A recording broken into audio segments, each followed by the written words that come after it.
माध्यमातून शासनाच्या विविध योजनांचा लाभ शेतकऱ्यांपर्यंत जलद व पारदर्शकपणे पोहोचवण्यासाठी राज्यात ॲग्रिस्टॅक योजना राबविण्यात येत आहे।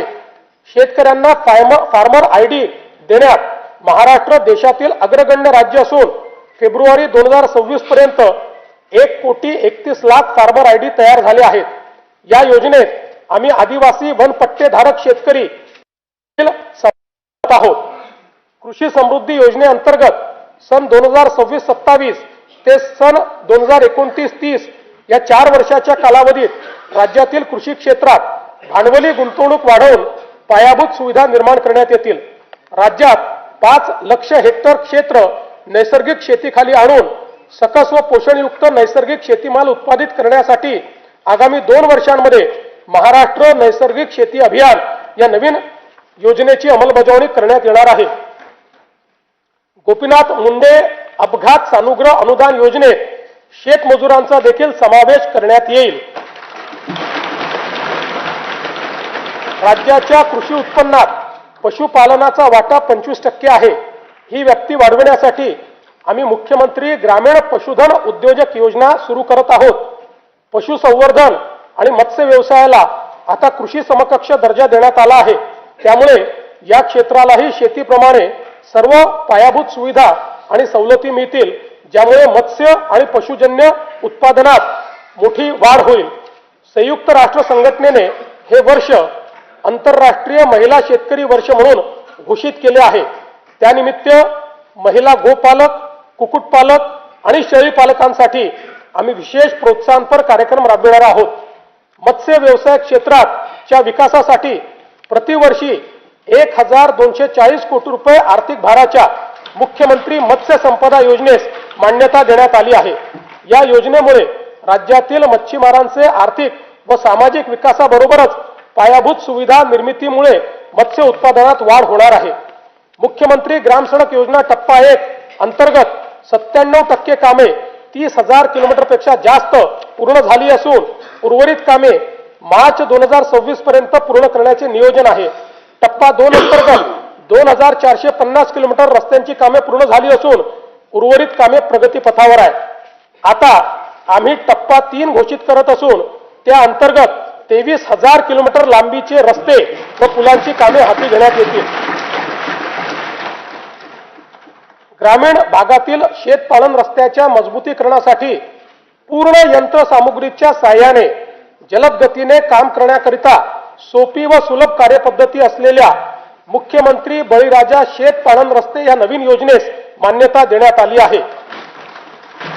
प्रधानमंत्री ग्राम सडक या योजनेचा भाग 1 व 2 अंतर्गत 99% कामे 26,758 किलोमीटर रस्ते व 782 पूल पूर्ण झाली आहेत। प्रधानमंत्री ग्राम सडक योजनेचा भाग 3 अंतर्गत 6,331 किलोमीटर लांबीचे 393 रस्त्यांच्या कामापैकी 5,086 किलोमीटर लांबीची 6,673 कामे तसेच 223 पुलांच्या कामांपैकी 57 पुलांची कामे पूर्ण झाली आहेत। उर्वरित कामे प्रगतीपथावर आहेत। प्रधानमंत्री ग्राम सडक योजना भाग 4 अंतर्गत लोकवस्तीशी न जोडलेल्या वाड्या वस्त्या बारमाही रस्त्याने जोडण्याची कामे हाती घेण्यात येणार आहेत।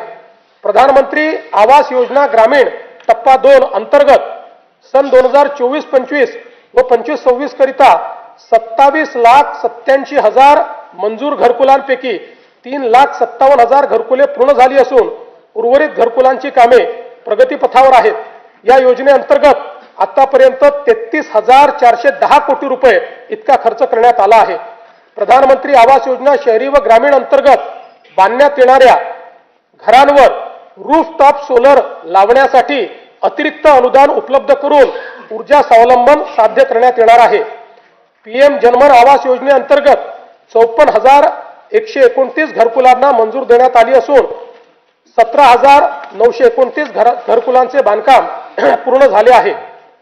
उपक्षेत्र 2 उद्योग राज्यातील उद्योग क्षेत्राचे स्थूल उत्पन्न सन 2047 पर्यंत 123 अब्ज डॉलरवरून 1500 अब्ज डॉलर पर्यंत वाढविण्याचे उद्दिष्ट आहे।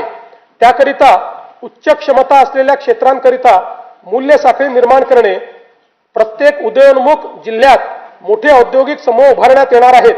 तसेच सूक्ष्म लघु व मध्यम उद्योगासाठी अर्थसहाय्य देऊन महाराष्ट्र हे जागतिक उत्पादनाचे केंद्र बनविण्यात येणार आहे. राज्याचे नवीन औद्योगिक गुंतवणूक व सेवा धोरण 2025 जाहीर करण्यात आले आहे. 2047 पर्यंत उद्योग क्षेत्राचा स्थूल राज्य उत्पन्नातील वाटा 30% नेण्याचे आमचे ध्येय आहे. यासाठी इन्व्हेस्ट महाराष्ट्र हा एकसंघ डिजिटल प्लॅटफॉर्म विकसित केला जात आहे. थेट परकीय गुंतवणुकीत महाराष्ट्र देशात अव्वल आहे. राज्यात प्रत्येक जिल्ह्यात सूक्ष्म लघु व मध्यम उद्योग केंद्रे स्थापन केली जातील. या धोरणातून सुमारे 50 लाख प्रत्यक्ष रोजगार निर्माण होईल. याकरिता सूक्ष्म व लघु उद्योगासाठी आयुक्तालय व सेवा क्षेत्रासाठी आयुक्तालय स्थापन करण्याची मी घोषणा करीत आहे.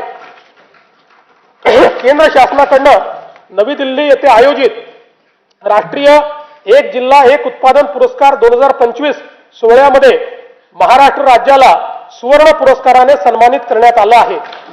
तसेच राज्यातील रत्नागिरी, नागपूर, अमरावती, अकोला व नाशिक या जिल्ह्यांना राष्ट्रीय पुरस्कार प्राप्त झाले आहेत. नीती आयोगाकडून जाहीर करण्यात आलेला निर्यात सिद्धता निर्देशांक 2024 यामध्ये महाराष्ट्र राज्याला प्रथम स्थान प्राप्त झाले आहे.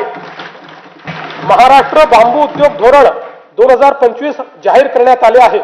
या अंतर्गत 50